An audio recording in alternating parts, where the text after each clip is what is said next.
Hello, welcome back to AAT's podcast, episode 12, with myself, Addy of AddiBiotics. And me, Aiden Riley. Good afternoon, Aiden. Good afternoon, Ali. How are you? Not bad, my friend. Lovely day. Yeah, I'm glad that it's... that's like the third or fourth time we've mentioned that on the podcast. Yes. Having lovely days. Lovely day. We should put Bill Withers on. Yeah, exactly. Lovely day. Oh no, that's song in a million years. But still, it's good to see you again. So today's podcast we're talking about is another Arnold Schwarzenegger movie, and he actually used this. Did you know when he used this as the when he was running for governor of California before he was elected? Did you know he actually used the theme of this movie as his campaign? That's great. Well, it fitted in. It does. Yeah, it does fit in because he's actually he's actually running around California, isn't he? Yeah. Trying to get votes. Yeah, please vote for me. Vote for me. I am governor. I want to become governor. And well, like I say, if everybody has belief in him that he did a good job, and yeah, so he did do, didn't he? Becoming governor of California. Yeah. Plus, why won't you vote for this guy? Yeah. Unless you don't vote for him and he finds you and he terminates your ass. Why didn't you vote for me? I'm sorry. Yeah. I'm sorry. Funny thing is, he says that in a movie of his in Expendables 2. There's a funny scene in it where Terry Crews is standing next to him and goes, "I need a weapon, something big, yours." Because Terry Crews is known for having that big hefty shotgun. Yeah, that massive shotgun. And he goes, "My big weapon's hanging right here." And he goes, "Oh, go on, just give it a slide." Stallone's like, "Go on, Caesar, give him that. You got to back up." And he's like, "If I don't get this back, your ass is terminated." And he goes, "In your dreams." that was a good. I love that scene. There's many scenes that I like in that film. I can't wait to talk about the Expendables, especially with the part 4 coming out soon. We have to do the Expendables because, in a way, before jumping into this, it is an iconic movie because you have all those action stars in one movie. Because if you look at it growing up, your dream was, like, say, you saw, especially in the 80s, you wanted a guy like Schwarzenegger and Stallone in one movie, especially at the height of their prime.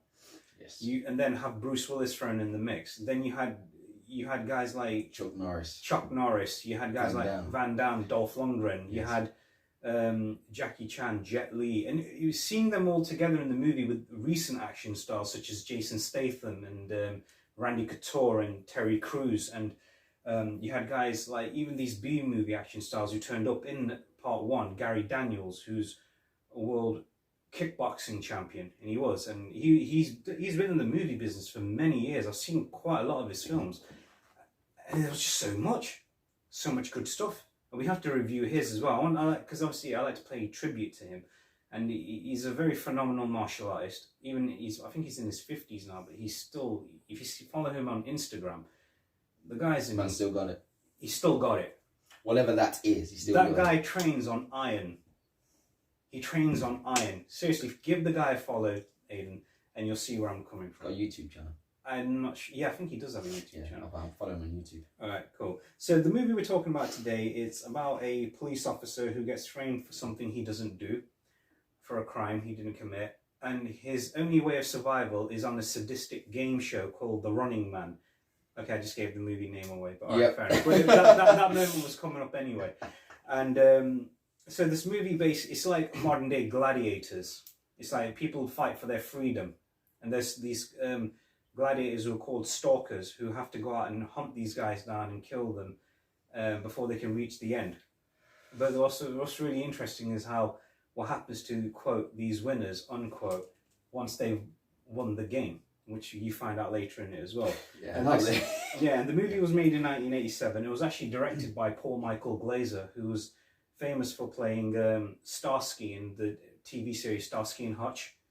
And he came from obviously a television background, and obviously he decided to get into the directing business. He wanted to become a director for many, many years. So, yeah, Arnold starred in the movie, and you have so many guys who he worked with later, like Jesse Ventura. You had a lot of other actors as well, like Richard Dawson, who was actually known for being a TV host in real life. He was a TV host in real life who got the... you can tell, can't you? You could tell this guy, he didn't require training. Yeah. That was all natural. Yeah, you could tell it was all natural. Which was absolutely amazing. So the move, and also the you know the dance number you see at the start, that was actually choreographed by you know who Paula Abdul is, don't you? The singer Paula Abdul. Oh. Yeah, and she actually choreographed the entire dance number. Yeah, she was. Yeah, she was absolutely great. And this movie, you had all those nice women as well. Yeah, it's not bad at all. Yeah, you can't go wrong with that. No. Okay, so moving into now the characters. So I'll start with one if you like, and then you can jump into the other as well. Okay. So you have Ben Richards, played by Arnold Schwarzenegger. He has so many funny one-liners, and he's completely innocent. And the funny thing is, in that scene, you know, when he's trying to convince the girl, you know, I was framed, I was completely innocent. She doesn't believe him at first, does she? No, she doesn't. Not until the airport scene. Yeah. Is when they go, oh, he shot this person on the way out, and she goes, but that didn't really happen. She was with him the whole way. She's kind of like believing the fact that maybe he is innocent after all. Because why didn't he kill her? When because she says when she's in her apartment. Yeah. And obviously the TV is on. The news comes on, doesn't it? And then you see the lies that they've just said. Oh, Ben Richards killed all these innocent people and police officers and left a bloodbath, and she's like, that's not true. Yeah. And that's when obviously she makes the decision. Perhaps I was in the wrong in putting his ass away. Yeah. And when he mentions that as well, when they capture her character and go into the, you should throw her in the gladiator zone as well. Yeah. And then she starts going, oh, we should have gone to Hawaii. He goes, yeah, I had the shirt, but you screwed it up and everything like that. Which just the shirt that she said she was going to puke on, and he goes, don't worry, it wouldn't make, what is it, don't worry, it won't show up on this shirt. Yeah, he says that, which is quite funny. And okay, so there you have that character. You see, then you have Ben Richards again. He's just trying to prove he's innocent. He has no choice but to fight in this game, and they blackmail him non-stop. They say if you don't fight, then your two colleagues who were in prison with you, who helped you plan the prison escape, they're going to take your place. He goes, oh, I'll do it. You let them go. Yeah, it's sad what happens next, though, isn't it? They're there as well. Yeah, they're there anyway. Yeah. So when he's thinking, you son of a. Yeah, she says it. You think, Killian. She said, yeah. She's like, I'll be back. Yeah. And what's another good bit in that is, you know, when him and Damon Killian, who played by Richard Dawson, when they meet each other for the first time through the glass, and he's kind of funny with sitting there with his coffee cup, and you can tell this guy is a proper Emperor of Rome type character. Yes, he is. And he's like, you know, because he's got enough power. He loves it. He's loving life. He's loving it. He's got enough strings to pull because of the fact that you know he's got all those contracts everywhere that's making him, you know, super rich. He's like, you know, you give me these prisoners from this place, you give me the prisoner, but he goes, no, I want that guy, Ben Richards. Because I get 10 points. He kind of has like a really attraction to him, doesn't he? When he sees him on the TV, he's like, wow, look at that guy. I could get $1 million for his biceps. Yeah, exactly. And then what was another funny thing was in that scene where he sees him for the first time, goes, pull whatever strings it takes to get him down here. I want him on my show. Yeah. And then he talks about the military prison, doesn't he? Yeah. And he's like, get him on the phone. I'll talk to them. And you think, damn man, this guy has so much influence going on. Yeah, he's got power. He's probably got information on people to pull to say, look, if you don't do this, I'll do this. I'll tell everybody you're doing this. So he's got so many fat government contracts. He's got a lot of, he's got enough going for him, which is true. He has. And he's got all these big, hefty bodyguards standing around him. Yeah, especially that one bodyguard that Sven. just, he manhandles Ben at one point, doesn't he? Arnold Schwarzenegger's character, and Arnold's like, hey! You think, damn man, he just actually dragged the Terminator. Yeah, just dragged Arnold over it. It's like, how strong is this guy? Oh, he was actually in real life Sven Thorsen. Sven Ola Thorsen. He's appeared in. He was a competitive bodybuilder. He was a competitive powerlifter, and he actually has a black belt in karate. Quite impressive. You can tell the way he moves. I watched him in a movie with Steven Seagal. For a man that big, he could move. I'm talking about Thorsen. I mean, Seagal, everybody knows he could move quite quick back in them days. Yeah. And we probably could still do it. Obviously, yeah. Because that training never leaves you. And when you see this guy move in that movie, like the way he moves quite fast, you can tell he's as quick as he is strong. It's like the Karate Kid. You can tell when it's natural and when it's not. Yeah, exactly. So moving on to Damon Killian, as we mentioned. So Richard Dawson, he was a many people who worked with him. He was a TV host for so many years, who played Damon Killian, and then you have they said that in real life he was more like his character in handling his underlings, like the way how he would in a way talk to people. He would he'd be like that. So basically, as you just mentioned, there was no acting required. It was all completely natural. Yeah, definitely. And again, he's the Emperor of Rome. He's got so many strings. He's got an empire that he's built from scratch, and he mentions it towards the end. He's like, kids, we're television, we're number one, we have this, people want this, I just provide them the service. He's trying to justify, and he's very He's trying to justify everything that he's done in that, isn't he? Yeah, exactly. And he's very manipulative. He's manipulated the entire crowds. He's manipulated everybody in the world. When people, even there's prison guards at the beginning, when they say, "Did you watch The Running Man last night?" Oh yeah, I never miss it. There's another thing as well where they're actually taking bets as well. Yeah, that's a funny scene. Yeah, that was a really funny scene. I love it when Ben Richards is suddenly a part of the bets. Yeah. Instead of the Stalkers, Ben Richards is like, I'll have who's your next one on to kill? To get most kills, like Ben Richards, is that?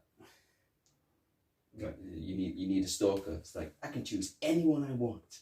And all of a sudden all those people outside are like, 50 on Ben! $200! 200 on Ben! And it was like, let's do it! 200 on Ben! And you think, man, this guy's suddenly become really popular with the people. He became more popular than Damon at the Killian at the end of the movie. Yes, he did. Well, that hit the spot. I'll be back. Is that only in a rerun? The other line where he says as well, I told Killian I'll be back. I wouldn't want to be a liar. And he's always got the big fat cigars. Every movie you see Schwarzenegger with, minus when he's doing comedies, there's a cigar. They said even on set, any movie Arnold's in, you will never find him off set without a cigar. Yeah. Stogies. When we reviewed the movie Predator, and hopefully bring Bro Nairobi on there from my gym. Like a huge Predator fan. And remember, quite a few of the actors in this movie were in Predator as well. Not just Arnold and Jesse Ventura. Thorson, the big guy who played Killian's bodyguard, he's actually in Predator. But you don't see much of him. No, it's just a cameo, right? No, more like he's one of the... he plays a Russian henchman in that. Yeah. Was he... what is he? A bad guy in that. No. What is he in real life? I think he was he was Danish, I believe. Yeah. Very big, menacing. He's a huge guy. He was big. Yeah. Very big. He's a beast. He is a beast. Definitely. And believe it or not, quite a few actors in this movie appeared in Predator 1 and 2. You had in part 1, obviously you had Arnold, you had Jesse Ventura and Sven Thorson, who appeared in the first movie Predator. But the girl who plays Amber Mendez in there, Maria Conchita, Alonso, she actually appears up in Predator 2. It's like a whole family, isn't it? Connection of that, isn't it? Yeah. I mean, she was very... Well, sometimes you get that in films, though, don't you? Sometimes you get like the same... Because they are like a family. They love working. It's like, if you look at Christopher Nolan's films, the amount of times he's worked with somebody like Leonardo DiCaprio or Michael Caine. He's worked so many times with Michael Caine, and you think, God, you can't stop helping. You can't help yourself but work with this guy. But when you've got good chemistry, definitely going off, and you want good chemistry because it is a workplace. Yeah, because you have to remember one thing: if you don't have good chemistry off set, it's next to impossible bringing it on set, and you can't fake chemistry. No. Regardless of how people, like, say for example, you have two actors who are playing best friends in one movie. Yeah, if they're best friends in the movie and they hate each other in real life. We touched base on that once, didn't we, when we mentioned the A-Team? Yes. When we mentioned the fact that in the TV series you had Hannibal played by George Peppard and B.A. Baracus played by Mr. T. how in the show they were really good mates. They got on with each other, but in real life, Peppard didn't like Mr. T because of the fact that Mr. T was the star of the show. Yeah, well, the things that you told me about George Peppard, he sounded like a right arrogant guy. He was. A lot of people said the same thing about him. He admitted. Remember when he said, didn't he? That he did actually say that he wasn't a very nice guy. To Dwight Schultz, who played Murdoch. Remember, he walked in the makeup trailer, said to him, "Hi, Mr. Peppard, I'm Dwight Schultz. I'll be playing Murdoch." And he said, "Yeah, very good. I am George Peppard, and I'm not a very nice man." His opening line to him. This is honest. Yeah, I remember when I said that to you. Your reaction was priceless when I said that. And yeah, we have it on camera. So if you haven't seen that episode, everybody, I'll put a link in the description about the A-Team. Yeah. Again, favourite show. It's you don't get much honesty like that. No, you don't. And when somebody says to you, right, it's a warning. You won't want to be my friend because I am one big giant a-hole. And you don't want to be a person to communicate with me. And you think, wow, okay. Yeah, that is true. I think I'll leave that out then. I'd rather work with you than get to know you. Yeah, that is true. So also, this is something that you may not know. Guess who also got considered to take on the role of Ben Richards? Now, either say yes or no to these actors. Christopher Reeve, who was known for playing Superman. He actually he expressed interest in wanting to star in that movie. The Running Man. And he was going to be Ben Richards. Yeah. I think, he could have, yeah. Maybe? I think. No, I wouldn't say. Because, I don't know, because he became iconically known for Superman. Yeah, but I think he would have done all right. Okay. Dolph Lundgren? Definitely. Yes, yeah. Dolph. Yeah, definitely Dolph Lundgren. Good old Dolph Lundgren. Yeah, 100%. And also Patrick Swayze was also considered. No, I don't think he would have done that. No. I don't know what it is because obviously it's just him. I mean, I just you're not a fan of Patrick Swayze. No, not really. Right. When I think of Patrick Swayze, I think of the guy from Dirty Dancing. Yeah, and Ghost. I always think of him as Dalton from Roadhouse and Bodhi from Point Break. Two very different films, aren't they? No, they're both action flicks. Yeah, but. Yeah, I mean, what I'm saying is they're different from Dirty Dancing and Ghost. So I haven't seen those films, so I can't really. So I guess if I saw them, perhaps I could give me a bit more of a shot in being in this film. Yeah. But I just know the guy was Dirty Dancing dude. Yeah. I've never seen the film, and I don't want to. At least he's honest. I don't want to see. And also, but if you ever watch the movie Roadhouse. We have to talk about that movie. It was a good movie, actually, for Patrick Swayze. Okay, yeah. Done. Yeah. Deal? All right. Everybody heard that and everybody saw that. I'll watch a Swayze film. Okay, cool. Again, everybody heard that and they saw that as well. There's the honesty right there. He's not backing out of this deal. All right, that's one thing. Okay, and... so we're talking about Amber Mendez, played by Maria Conchita Alonso, it's such a tongue twister of a name to say something. And so she's actually moved into. So her character, she's a singer. She writes music, and she wants to obviously do something better with her life, as everybody else wants to. And then you have and she's like not believing him at the moment because obviously she's watching the news and she's like saying, "All right, it can't be him. He's innocent." But in a way, she kind of. Well, he actually says that to her in the apartment, doesn't he? Don't believe what you say. I'm innocent, and she obviously is thinking, no, you're not. Sure. Because look what you're doing to me. You've tied me up. It looks like you're a big guy. If you could kill me, you could if you wanted to. Well, obviously she's scared to death, isn't she? A big guy like him's going to be in your... Arnold, that's 6'2". 6'2", 270 odd pounds. No, actually, biggest Arnold ever was back in his Mr. Olympia days was about near enough 250, maybe a little bit more than that. But he was a hench guy. That's what he was famous for. Bodybuilding got him out of Austria to go to America to pursue a dream, and he did it. Bless him. And so obviously, she was one good thing I like is her character transition, where she goes from this scared person, and she kind of joins the resistance towards the end. Yeah, it's the outfit she wears, and there's that walk she has when she's got the gun. Yeah, and you think, man, she's a badass now. She's been hanging around with Schwarzenegger and all his sidekicks. And then all of a sudden she can shoot a gun like it's nothing. Yeah. And then what's another good funny thing is when she kind of realizes after when the scene where Richards is walking past her, and then he sees her and he's like, "Yeah, you're the reason I'm here.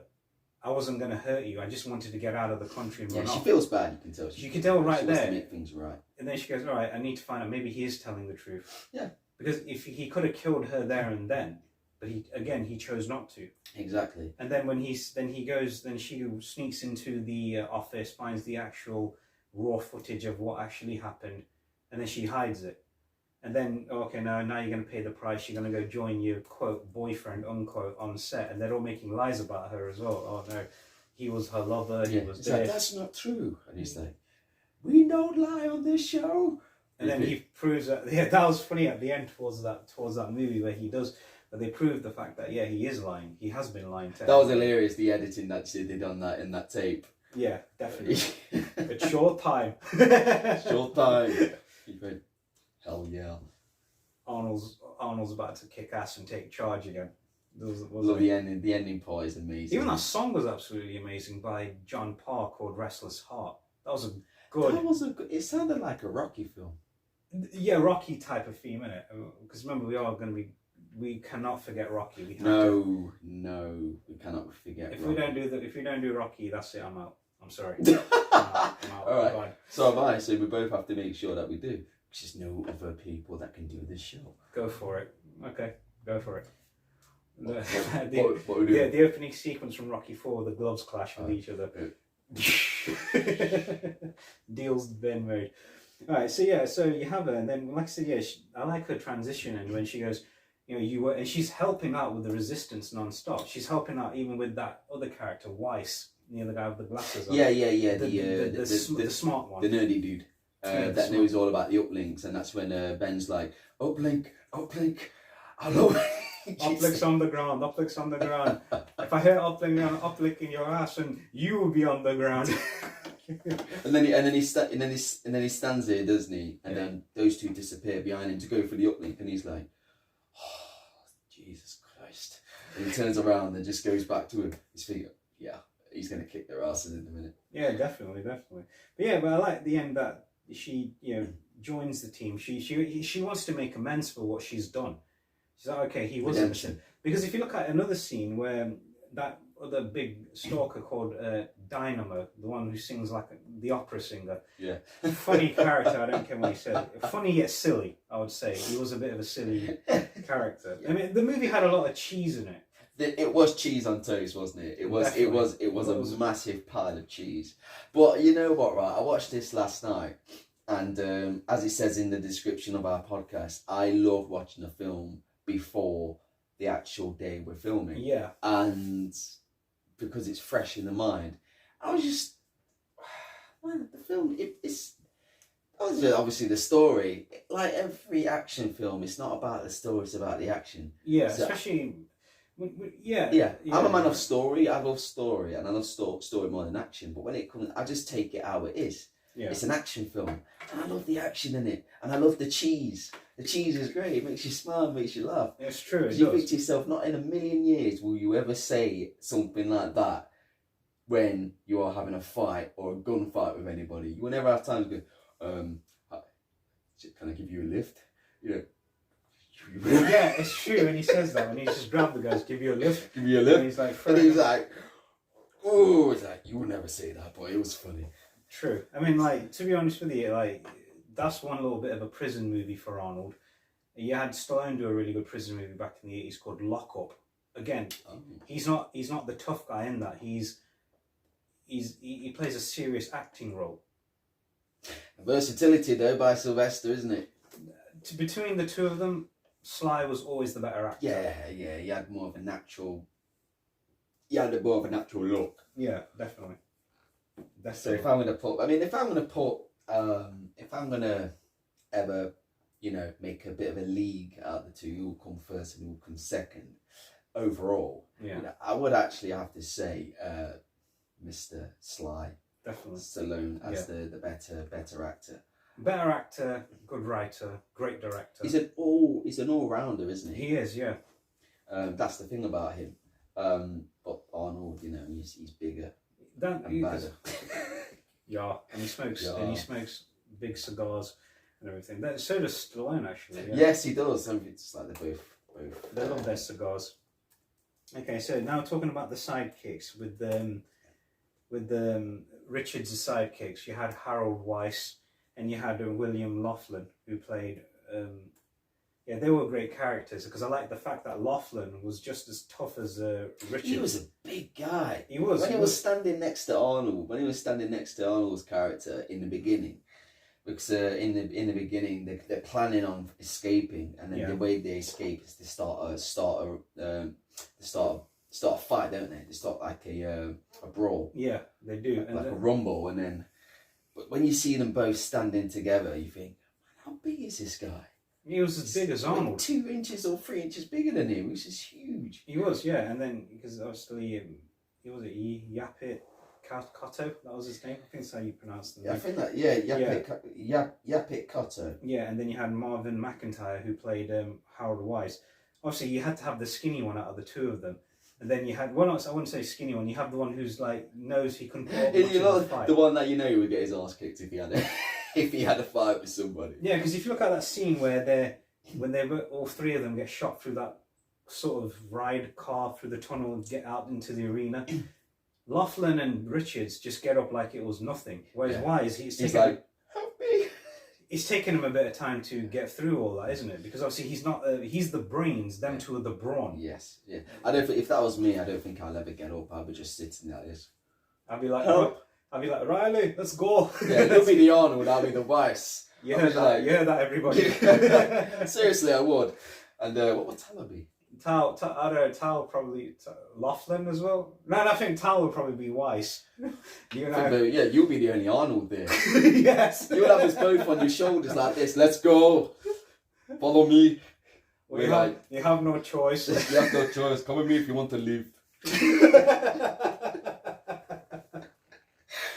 Just carrying us on your biceps like that. We're like, I'm not as big as Arnold. I'm not as big as Arnold, but I'm kind of. You're getting there, aren't you? Yeah, kind of getting there, I would say. But yeah, I'm doing my best. But thanks. It's all right. You know. Thanks for the compliment, bro. So like I said, the good thing about them two characters, like I say, they are willing. Like Laughlin's willing to throw down with Richards, and the funny thing is, as you mentioned, the prison scene where they get where they're both getting punched and everything. And then when afterwards, and Laughlin goes, good acting, Laughlin. He goes, who's acting? He goes, well, he's still alive, aren't you? And then, like... I love that part. And then another good scene, you know that prison scene where they're getting out and, like, Arnold's kind of caring for the prisoners, especially the one who runs past the detectives. And if he doesn't go, remember the collar's going to... Oh, yes, that was horrible. I remember the first time I watched that, I was like this, huh? That guy's head just blew up. Yeah. But I didn't realise how it blew up. But only until I see the tag around the neck, and I'm like, oh my god! I was just thinking, man, nice. Yeah, I mean, good thing about did you? What I was going to say is, great effects for its time. For 1987, that was some really good special effects, wasn't it? Yeah. It wasn't CGI. It was all. It looked like an authentic, real life thing. Like if this would happen to somebody, if their head did. Well, the special effects in those days were incredible because they had to be, didn't they? Because they revolved all around makeup. And, you know, special effects wasn't CGI. No, it wasn't. It was proper handcrafted makeup done by the SFX team. Yeah. That spent thousands and thousands of dollars on the equipment. Now it's just, we'll just do this on the computer, you make your face look like this, and then, good to go. Easy. Yeah. And they're really hard work on there, is there? No, there isn't. You're absolutely right. It's all digital now, which is garbage. Yeah. Moving on to the Stalkers. Yes. Which one was you? Okay, you go first. Sub-Zero, now Plane Zero. And he was awesome, man. The hockey. He was actually a real life pro wrestler. Yes, he was. I've just seen it there. Yeah, and he was actually from Hawaii in real life. And one actor who worked with him, Jeff Speakman, on that movie Perfect Weapon, which I mentioned, like I said, we need to watch, because that movie kind of showcased Kempo karate. And the actor who played the hero in the movie, Jeff Speakman, a real-life Kempo karate expert, he said, having working with this guy, this quote, what they call him Professor. He said that he was such a nice guy to work with, but he was strong as steel. Just looked like a tough guy. He sadly passed away in real life. And I think quite a lot of the guys who played... Yeah, they all looked like they was in their middle ages, wasn't they, when they made this film? And now we're talking about, well, this A9, and it's my year when I was born, so 35 years old. So basically, 35. Wow. Yeah, it was quite a long time. Quite a while ago, isn't it? Yeah. So if they were that age, you know, he lived a pretty good life though, man. He did. Good life. He did. And who was it? And then the other one, Dynamo, who was apparently in real life, he was a classically trained opera singer. Yeah, you could tell though, couldn't he? You know, he had a great voice on him, he did. Yeah. In his fancy car and his light up. I'm surprised that car could fit him. He was probably the biggest one out of all of them, out of all the Stalkers. He was massive. And Buzzsaw, the guy with the motorcycle and the chainsaws. Yeah, I didn't really like him. He was mad. Yeah, he was you know, his motorbike noise annoyed me. That was a dirt bike back in the days, isn't it? Everybody was crazy for dirt bikes back in those days. And then you had reminded me of those annoying mopeds you hear at night going past your house. I think that, you know, the bike really started to irritate me a little bit, and I was thinking, come on Ben, just kill this dude. Just kill this dude already. I know you're gonna just kill him. You killed me. You just started to get about that he had some stupid one-liners, this Buzzsaw, when he goes, I love this, it's a part of me. He goes, we'll keep it. You know another thing that I've noticed, now you've just done that, right? It goes up the man area, doesn't it? Yeah. Right? It does the same thing to Fireball. No, he just pulls the... but he gets the bomb. He gets the what is it? What does he get? The flame. Yeah, the flare. It's a flare, isn't it? Yeah. Right, and he chucks it between his legs. Oh right, yeah. You think, what is it with this guy and blowing up guys' balls? And then what I was also going to say is the scene where one thing I like about this scene where Richards nearly when he's about to kill Dynamo with that bar and everyone's shouting, "Do it, do it!" and he stabs and goes, "I don't kill helpless people, especially sadistic scum like you." And he's again proving to the world out there that I was innocent all along. Mm. And like Killian is actually lying to you all, but then they prove it even further, don't they? Yes. Towards the end of the film. Yeah. And Fireball was quite a funny character. He's actually played by a real life NFL player, Jim Brown. Yeah, Jim Brown. He's he was a real life NFL all-time leader in like running yards until the mid '80s, and he was a big guy anyway.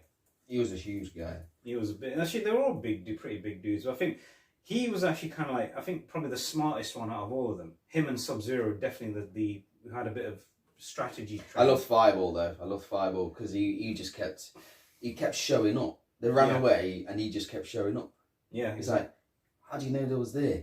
He was the smartest one out of them all. Definitely. And every time that Arnold like threw something at him, he just walked through it. Yeah, and he just kept following them, and you think, yeah, this guy's not going to give up.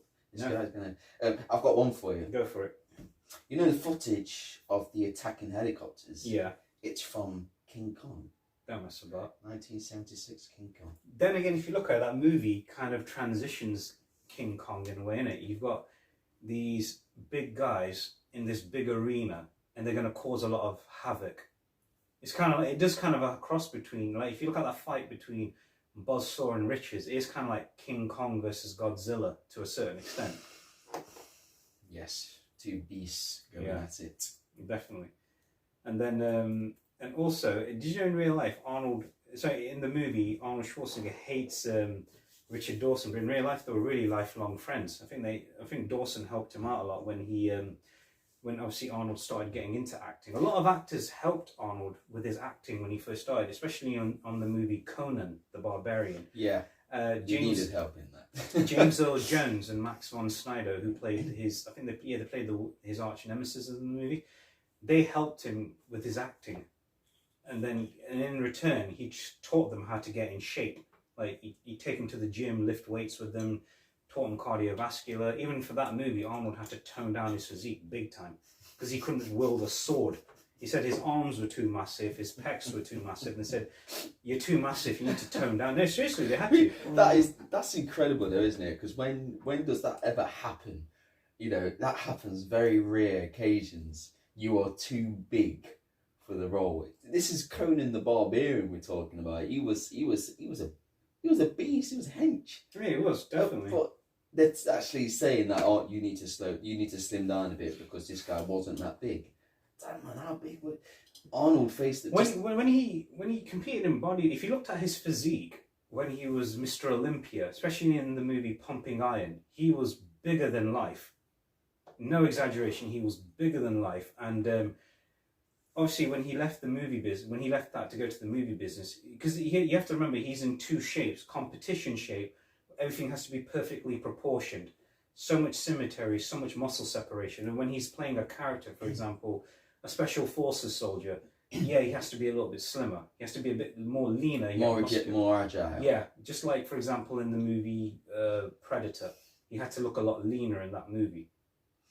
Yeah, a lot of work went into it. Oh, definitely. So, and just imagine being in that much shape, and then you have to tone down when you put all that work into looking like that. Definitely, yeah. But obviously, he'll always be known for being Mr. Olympia and being the Terminator. Yeah. Well, and then he's got a place in Gold's Gym. Yeah, he actually owned shares in that. Did you know the reason why he wore that T-shirt in the movie is because he owned part of that business at the time. That's how he was able to wear the Gold's Gym T-shirt. He still lives there, doesn't he? I think he still trains there without doubt. But obviously, obviously when he left that to go into the movie business and he went into politics, yeah, obviously he probably doesn't even need that anymore, does he? Yeah, but he still goes though. Oh yeah, definitely. Yeah. It's like pocket change. Yeah, he just talks to regular people there. You know, he talks to people there. He gives them advice. You know, he just shows up, and I was like, hey, it's definitely. Schwarzenegger, what? He just turns up while you're working out. You're like, what? Imagine that happening. You just working out, and Arnold just walks past you like, you're right. Oh, wow. Who are you? Oh my god, you're Arnold Schwarzenegger. Hey. You're Arnold. Yes, I know. Yeah, who are you? He's like, yes, I know. Hi. Oh, hi. Wait, that's you up there on that poster. Yep. You can say that because you know if you go in Venice Beach Gold's Gym, it's like, you know, it's one of the best gyms in the whole world, especially for bodybuilders. Mm. They said it's a especially. Oh yeah, definitely. And then what happened was you go in there. There's all the legendary champions' pictures are all posted all around. And he's one of them. Yeah, definitely. He kind of, in a way, showcased bodybuilding. He did, just like Muhammad Ali showcased boxing. Bruce Lee showcased martial arts, and you had Hulk Hogan in a way showcased pro wrestling. Yes, he did. He did, personally. Yeah. Arnold did the same thing for bodybuilding, without a doubt. And one other character I'd like to mention before we move into the problems on set was Captain Freedom, played by the legendary Jesse the Body Ventura. When that guy went for everything through military, he was a Navy SEAL in real life. He went into the acting business. No, he went into pro wrestling, then went into acting business, then he went into politics. Yeah. Did he? Oh yeah, I'll tell you about that as well. And John Mcteeran, and I liked this character. He was just proper beastly, wasn't he? He was huge. He was a beast. He was like 6'5" and almost 300 pounds of pure beef. And again, remember, coming from a pro wrestling background. And one of my favourite scenes is when he's been asked to go out and do the stalking, and he's like, "Forget it, Killian, I won't do it." It's the uniform he's wearing now. Oh my god, that uniform was just one of the worst things ever. And then he's like, "I was killing guys like these 10 years ago with my bare hands," and it was just so funny seeing that line there. Just when he walks in, like, "You can forget it, Killian," and it's just that rubbish outfit he's wearing. You think, you want this guy to wear that? It was never going to work. It was never going to work.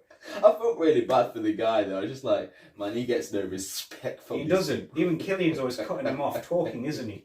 Yeah. Okay. In that scene where he's actually talking like, "We'll go backstage to Mr. Freedom," and he's like, and he goes to tell him a story about himself. Yeah, I can remember when. Oh wait, we've got to go. They've just arrived at the first phase, and he's looking at the camera. You just cut me off. Yeah, and you just go, "I'll kill your ass. Okay, so when they did the movie Predator, Schwarzenegger and Ventura, John Mcteeran, who directed that movie, initially kept Jesse Ventura out of any close-ups with Arnold, because obviously because of his immense size, being like I said 6'5", almost 300 pounds, the director didn't want to make Arnold look small in comparison, which was evident during the fight scene in The Running Man when Jesse Ventura almost dwarfs Arnold Schwarzenegger's character. He's a beast. He was a beast, yeah, he was. Pro wrestler. Yeah, he had a lot going for him, man. He had a lot going for him. Navy SEAL, pro wrestler. And then and then like I said, he went into politics as well. So like I said, I'll mention a bit on there. Okay, so I also want to talk about the problems that happened on set. Oh, okay. Yeah, and like I say, one of the problems Arnold kind of faced on set was obviously working with the director, Paul Michael Glaser. And he thought Paul Michael Glaser, again, as I mentioned, he came from a television background. He was the original Starsky and Hutch. He said Schwarzenegger thought Paul Michael Glaser was a terrible choice to direct, because obviously coming from the TV background, having no film experience as a director at all, he thought his shots, him shooting this movie was like a TV show, losing all the script's deeper themes. And Schwarzenegger suspected that because he was the last minute replacement, he didn't have time to research this future that he was deciding. You know, obviously because it's set in the future, isn't it? Yes. It's basically set 2017. 20 years from the 1987 movie when it was released. And it says, unlike James Cameron, who we worked with later, also on TV, he said that he pretty much like, you know, he knew James Cameron knew what he was doing, but he goes, you know. So who was the original choice? There was so many. There was Rob Cohen, who even directed the first ever Fast and Furious movie. Yeah, but then if things didn't work out, and then they said, "All right, you're gone." So now they had to get somebody else, but quickly, because obviously they had to get on with production. Yeah, definitely. And then they choose this guy. Yeah, I mean, he did an alright job. He did an alright job. It wasn't that bad. I mean, I enjoyed the film. And okay, so as we mentioned, there were two actors in that who went on to be governor of their states. So in November 1988, Jesse Ventura was elected governor of Minnesota, and in 2003, Arnold became governor of California. So there you go. You have, and again, Arnold, when he was running his campaign, as mentioned, he used the theme of this. It was plastered all over buses, and it said, you know, it was rolled around a campaign bus called the Running Man. Or he could have been, and he also, one of his other nicknames was called the Governator. Yes, I remember that. Governator, yeah. He actually says that in one of his speeches. And what was also great was the singer of Fleetwood Mac. He was in that as well. You know the character Mick? That was actually Fleetwood Mac. Wow, okay. Yes, got a reaction out of it. Yeah. Fleetwood Mac, dude. Yeah, Fleetwood Mac. He's actually in that movie, and but there was a hinted in there saying, you know, Fleetwood Mac plays himself in the movie, and in the movie he's the resistance leader named Mick, and he's British. And then when he meets Richards for the first time, he removes that collar and goes, "You're one of the cops who locked up all my friends and burnt my songs." Again, real life reference. Fleetwood Mac, yeah. Clever, that is clever. Very clever. And I like that character, Mick, especially when that scene when Ben Richards goes to when they find out, oh, they're in this layer underneath. He goes, "You could have got off your asses, we could have been alive." And he goes, "Well, the government would have found us, then we would all have been dead." And he goes, we're going to send this character Stevie, and he goes, "He's a kid, send somebody with experience, me." And he's like, "What are you going to do?" And he's like, "Told Killian I'll be back, wouldn't want to be a liar." And he's then again geared up, and again give Arnold the cigar. Give him the cigar. Where did that cigar come from? I don't know, because it's me. Yeah, apparently it just came out of nowhere, didn't it? That cigar. They must have had one there in the Resistance, and which was kind of funny. And but yeah, it like I say, if you watch that movie at the time when it first came out, yeah, it does have a lot of cheese. But you don't realise that till years later. I mean, many of Arnold's movies back in them days, they didn't take things that much serious. No. If you watch the movie Commando, it didn't take itself that serious. It was fun. It was fun. Yeah, they had fun. And they had fun doing it. Instead of just all seriousness, all, you know, we've got to make this movie great. It doesn't always have to be an Oscar-winning film. Like I said, it didn't take itself seriously. No film that would have took itself seriously would have had lines like that in the film. Yeah, that is true. That is absolutely true. And because, like I say, that's another good thing. You know, Richard Dawson, who again played Damon Killian, he only agreed to be in this movie providing he was not expected to use any profanity in his dialogue. Who was that? The guy who played Killian. Oh, right, okay. Yeah, him. And also, he was a long-time host of the American television show called Family Feud. I think that's kind of like what Family Fortunes here in England is based on. Yes. Yeah. Yeah, I've heard about this Family Feud. Yeah, so he basically, transitions from that. Great character there, Killian. Oh yeah, he was great. Like I said, a proper Roman emperor. Yeah. And he has all those gladiators working with him. And yeah, like I say, even, here's another person that you didn't realise was also, and you can say either yes or no to this. Don Johnson, the guy who played Sonny Crockett in Miami Vice, he was actually in talks to star in this movie. Nah, I'm sorry, no. I mean, I like the guy. He was one of the biggest fashion heroes of the 80s. Yeah, but not in this movie, no chance. Again, I just don't think he would have suited it. I don't think it would have made it much of an impact. No, because he was busy with Miami Vice in this. Yeah, he had to turn it down anyway, didn't he? But definitely. Yeah. But LA Times, obviously the magazine of this newspaper, they said it was the best Schwarzenegger movie since The Terminator. I think I have to kind of agree with that, because it was a really entertaining film. Really entertaining. It made you laugh. It did. The stuff he said on that, it made you laugh. Made you. I was just glued to I was glued to it. You know, all the it was just a fun film. It was fun. Yeah, it was. It truly was, and it wasn't too long either. Yeah, that is true. And also, here's another thing that happened. You know, when Richards is being chased at the airport and he falls, a body double was actually used. You could tell in the scene where Richards jumps down from the balcony and he's running quite fast. You could tell from running at the back, that's not Schwarzenegger running. They can't find another guy to have as big a back like he has. No chance. They say sometimes it was hard to find. When Arnold in his prime and he was at the, obviously at his prime, and he was just obviously kind of fresh to the acting business. They say sometimes it was hard to find a body double for him. He's too big.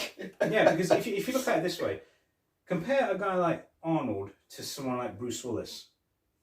It's pretty much easy to find a stunt double for a guy like Bruce Willis. Yeah, he's not as big. He's not known for his physique. No. Arnold is known for his physique. So if you had to get a henchman to fight Arnold Schwarzenegger, you need somebody a lot bigger than him. And it worked. Like Jesse Ventura and Sven Ole Thorsen. But when you find somebody like Bruce Willis, you can find any guy to fight him. Whether he's the same size as him or a little bit bigger than him, it's easy to find. Same thing applies with Stallone. Same thing applies with Van Damme. Yeah. Those two guys will have a lot of people that will be able to fight them because of because there wasn't that tall. There was 5'10", and they didn't weigh that much either. No. There was obviously ripped, like shredded. Definitely, but there wasn't like 6'2" and 250 or 60 pounds.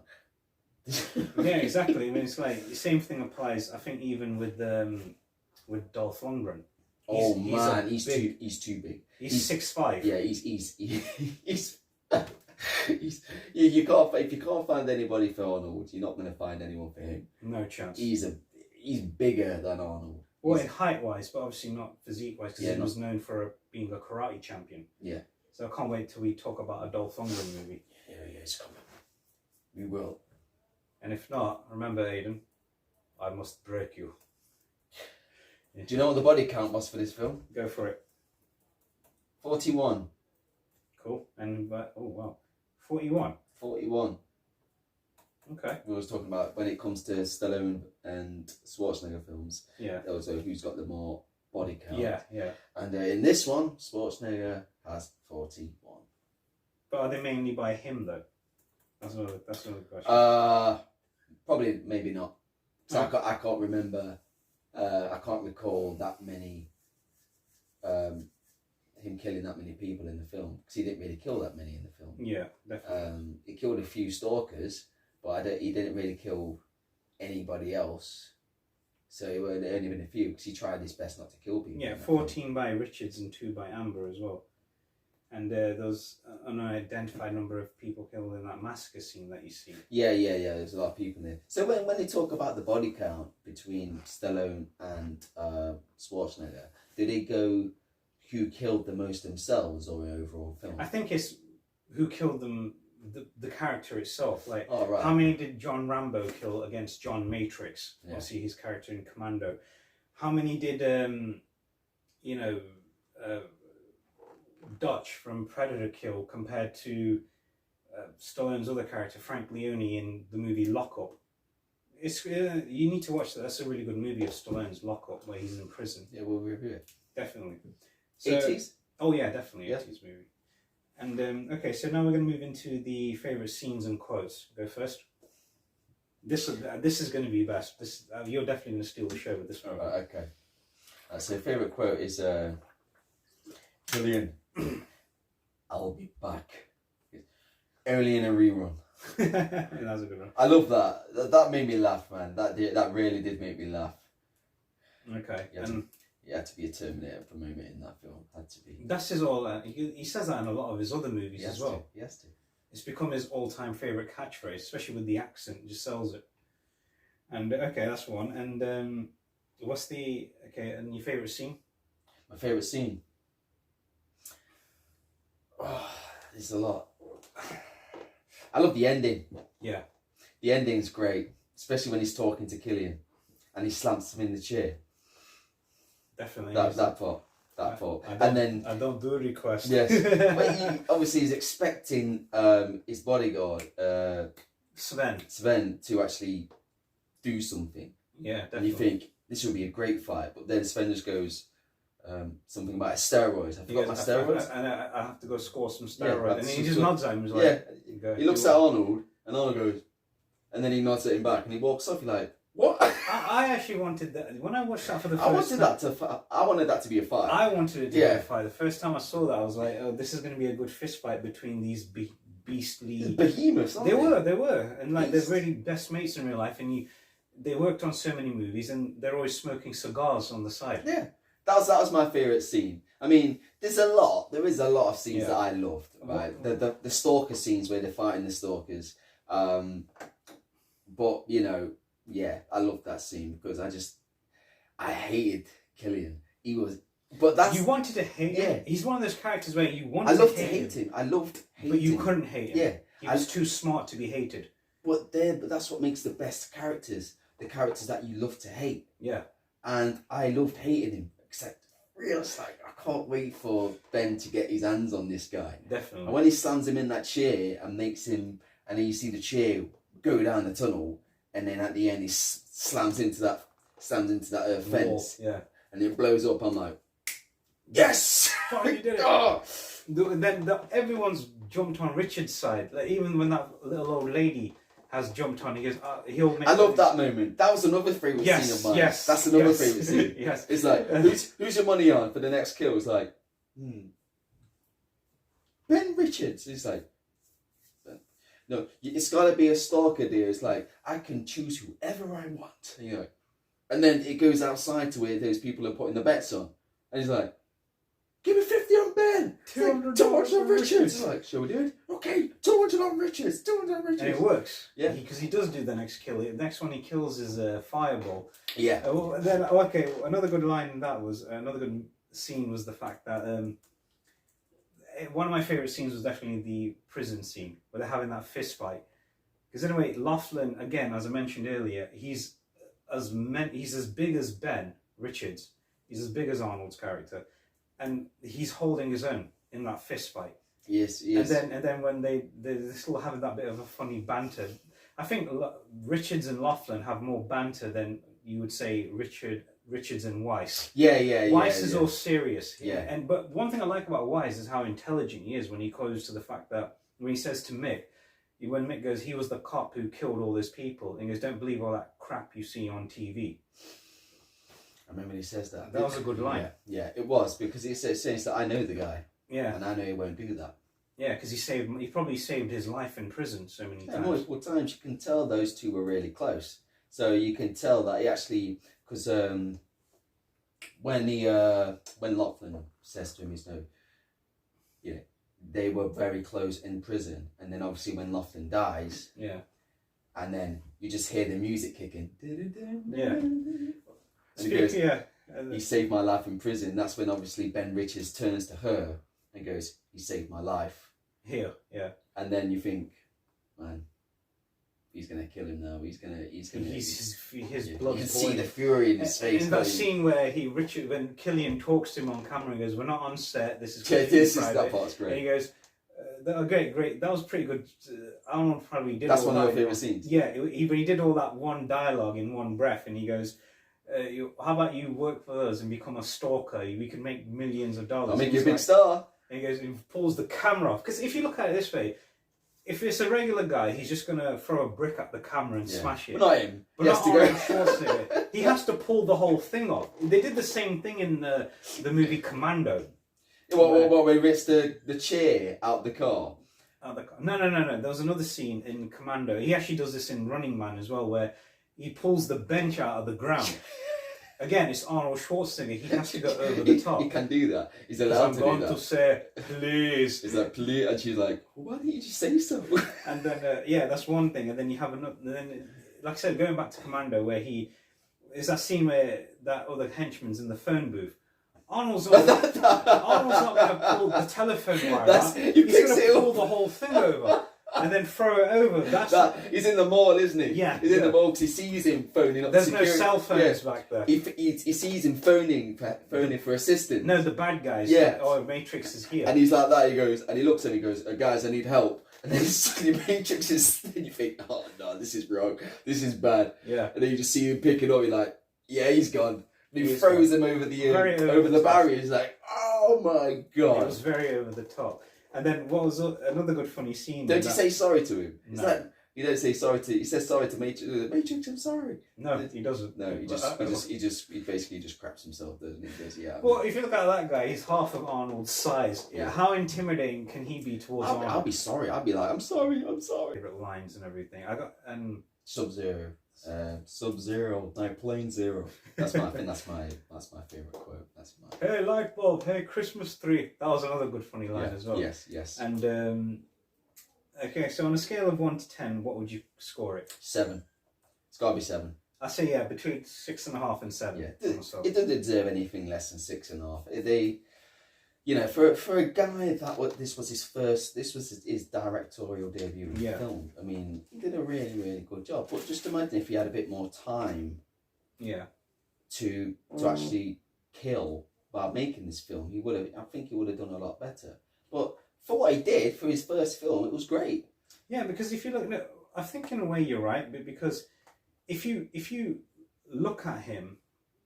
If you look at Paul Michael Glaser, who directed this, he came from a television background. He actually directed a few episodes of Miami Vice. And I couldn't believe it when I saw it. All right, so we got a guy who knows how cop TV shows work to direct another cop TV show. And the same, like I said, when we review the TV series Miami Vice, got some good stories about that as well. Looking forward to it. That was my favourite cop show of all time, and it'll always be my favourite cop show of all time. And so on a scale of, like I say, 1 to 10, we call it 7. 7. You say 6.5, and I say 7. Yeah, I'll say 6.5, between 6.5 and 7. Okay, we'll call it 7. Okay, 7. We'll call it 7. Yeah. Well, that's all the time we have for today on today's podcast. Aiden, it's always been a pleasure working with you, bro. Always a pleasure. Always a pleasure. And a big shout out to everybody we've had their support for so long. Without you guys, this wouldn't happen. We hope we have your support for the foreseeable future. And please don't forget to follow. If you made it to the end of this podcast, please give it a thumbs up. Click subscribe, turn on notifications, because we have a lot of more videos coming your way. And we've got the trilogy to finish off with Back to the Future. And we've also got some... one of the next standalone movies we're going to be talking about is how this one actor's standalone movie became his starring movie, made him a star that he is today. So stay tuned in for that, everybody. And so Aiden, always a pleasure to see you, bro. Thank you. And everybody, also don't forget to follow us on social media, and also remember our famous line, the 80s rocked. They do rock. Yeah. That's one. Thanks, bro. See you soon. See you soon. Goodbye, everyone.